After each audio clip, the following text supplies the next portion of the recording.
नवरंगपुर सहर स्थित दशहरा पता श्मशान वृक्षरोपण कार्यक्रम।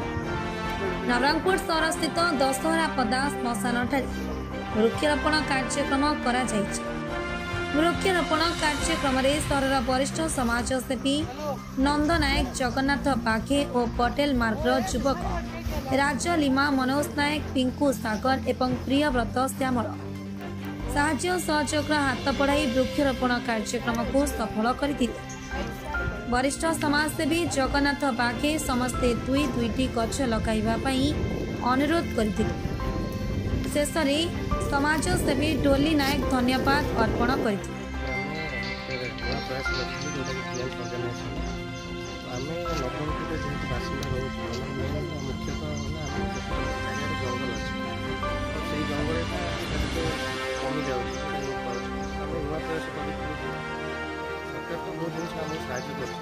आम जो कम्युनिटी अच्छा आमर भी किसी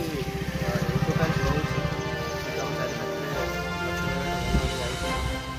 तो से प्रयास को लेकिन आम कम्युनिटी जीत लोक सब अच्छा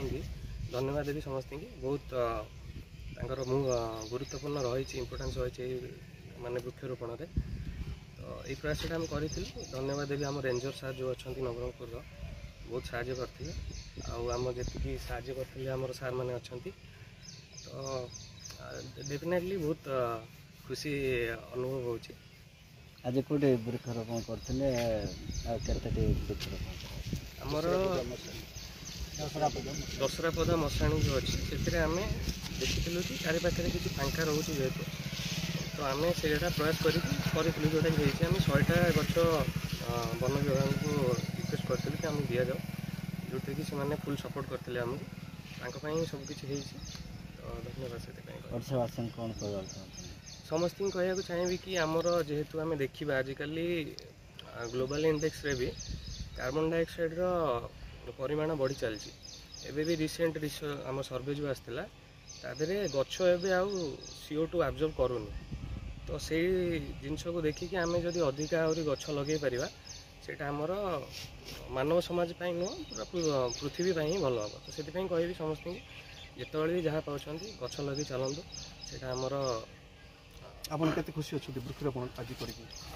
फास्ट अटेम्प्ट करथिले आमे जोटा कि सफलता हे पाइछु आमे डेफिनेटली आमे आगु को आउरी बहुत किछि करिया जाउ छु तो धन्यवाद सर आपन परिचय देबे और आज कोन कार्यक्रम छला कार्यक्रम विषय मु नवरंगपुर पटेल मार्ग जगन्नाथ बागे आ अंबेडकर स्टेशन पूरा पूर्ण सभ्य आज जो गोटे ट्रस्ट संस्था द्वारा हमको आज गछ आमर श्मशान लगाइबा जो प्रयास कर बहुत बहुत धन्यवाद। गछटा हूँ गोटे इम्पोर्टेंट आज जुग कहीं ग्लोबल इंडिया रे भारत पे यहाँ समस्ते गोटे गोटे गछ लगाइबा नितांत आवश्यक। अम्लजान आवश्यकता बहुत आमको दरकार होची जोटा कि आज जुगरे पाई पारनु आमे गछ आज लगाइबार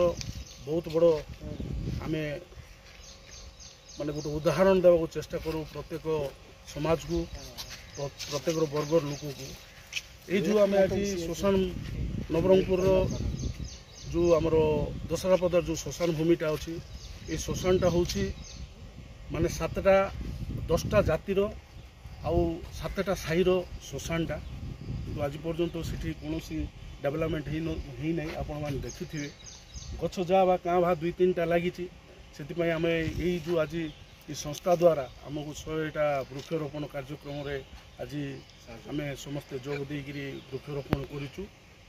आउ ये प्रयासटा आगामी दिन में आहरी जारी रही गछ लगेबू आउ आम सरकार मन अनुरोध करमर यही जो दशहरा पदा मशाणी आमको किसी साहाय्य सहयोग करी श्मशान उन्नति कले आमर 10टा जाति 7टा साही उपकृत होता आउ गछ लगाइबा प्रयासटा मु समस्त मेसेज देवी कि प्रत्येक लोक 2टा गछ लगंतु जीवन में यहाँ समस्त ये मेसेजटा जाऊ गछटा गोटे बहुत इम्पोर्टेंट जिनस होगा आम आज वृक्षरोपण कार्यक्रम करके लगे केते खुशी अच्छे बहुत बहुत खुशी खाली मु नहीं मो जी भी आमर सभ्य अच्छा आंबेडकर युवक संघ नवरंगपुर बड़हरजन साहिर समस्त उत्साहित आ उद्दीपना सहित ये कार्यक्रम योगदान कर समस्त को बहुत बहुत धन्यवाद आशीर्वाद धन्यवाद मैडम आपनकर परिचय देबे ମୋ ନାଁ ହେଉଛି ରଜନା ବୃକ୍ଷରୋପଣ କରାଯାଇଛି ଆଉ ଏଇ ବୃକ୍ଷରୋପଣରେ ଆମକୁ ସାହାଯ୍ୟ କରିଥିଲେ ପରସ୍ପର ପାର୍ଟନର ଆଉ ଏଥିରେ ଆଜି ଆମକୁ ପ୍ଲାନିଂ ଆସିଲା କି କ୍ଲାଇମେଟ୍ ଚେଞ୍ଜେସ୍ ଆପଣମାନେ ଦେଖିପାରୁଥିବେ କେତେ ଗୁଡ଼ାଏ ଅସୁବିଧାର ସମ୍ମୁଖୀନ ମଣିଷ ଜାତି ହେଉଛୁ ତ ସେଇଥିପାଇଁ ଗୋଟେ ଆମେ ଛୋଟ ପ୍ରୟାସଟା କରିଥିଲୁ ଯେଉଁଟାକି ଆଜି ସକ୍ସେସଫୁଲି ଆମେ କରିପାରିଛୁ ଆଉ आज नवरंगपुर सहर स्थित मशाणी स्थित जो मशाणी जो वृक्षरोपण कर विषय चिंताधारा केमती है मो थे पटे गला टाइम देखी कि यहाँ सबुआड़े मत ग्रीन ही पसंद तो ये जगह पूरा खाली पड़िया हो रही आ जेहेतु यहाँ गोटे मशाणी था आगामी दिन को भी ये वृक्षरोपण करते आगामी पीढ़ी को भी साहाय्य हम से चिंताधारा आम कर मु तो या ही वार्ता देवी कि सबुआड़े सबुज रखु आ निजपाई निज परिवार गोटे गोटे गछ रखु धन्यवाद नवरंगपुर रंजित नायक का रिपोर्ट फास्ट न्यूज ओडिशा।